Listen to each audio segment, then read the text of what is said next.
NBC5 investigates a missing person mystery. It's been more than a month since a United Airlines executive went missing. Police have said little, but tonight we have learned that Jake Cefolia may have been a man in trouble.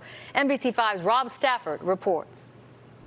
911, what's the address of your emergency? On the surface, Jake Cefolia seemed to have it all. He works for United Airlines. A telegenic top executive at United Airlines. It is just an absolute thrill to welcome you all to our hometown. At age 49, a senior vice president of worldwide sales.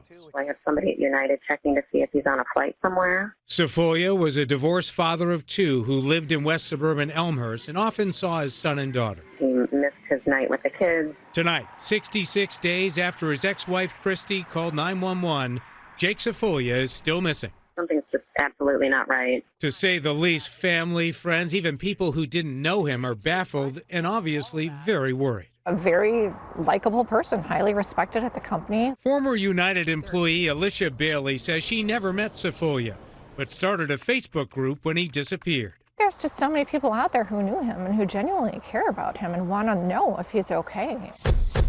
Roughly 9.5 hours after that first call to 911, a break in the case. On Saturday, August 8th, Cefolia's 2019 Range Rover was found here in Lamont, parked at Waterfall Glen Forest Preserve. Forest Preserve police reported no signs of foul play, no signs of suicide.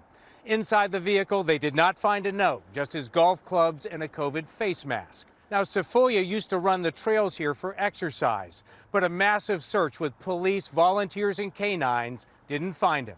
He lives in Elmhurst. Cefolia's cell phone and Apple Watch, his trackable devices, were located back at his house. There has been no sign of life that we know of. David Giuliani is a reporter for The Patch. He retraced Cefolia's steps in the days before he went missing. His son reported that he was drunk on the last day he was seen, extremely drunk. That was at his house Thursday, 2 days before the call to 911.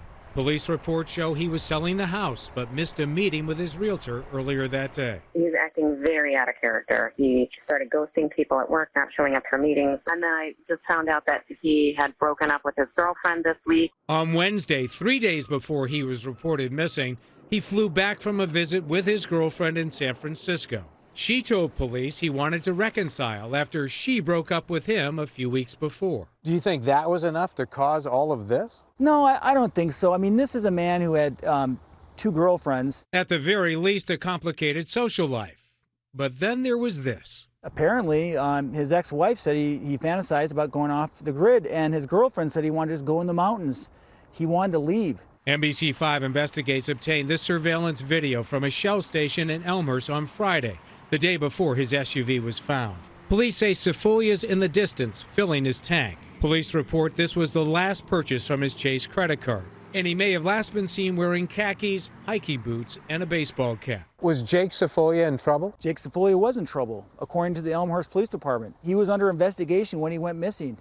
Now, do I know what it was? No, I have no idea. And that adds another layer to this, no doubt about it. A law enforcement source confirms he was under investigation, but would not say for what. Elmhurst police reportedly confirmed the investigation to Giuliani, but declined our request for an interview, saying in writing Cefolia had not been charged with a crime. If he's watching, what do you want him to know? There's hundreds of people, across the country who are concerned for his well-being. If he has the ability to kind of surface and present himself, people would be very relieved. More than 2 months after he went missing, authorities clearly know more than they're sharing. It is still unclear if this forest preserve marked the end of Jake Cefolia's story or the beginning of a new one.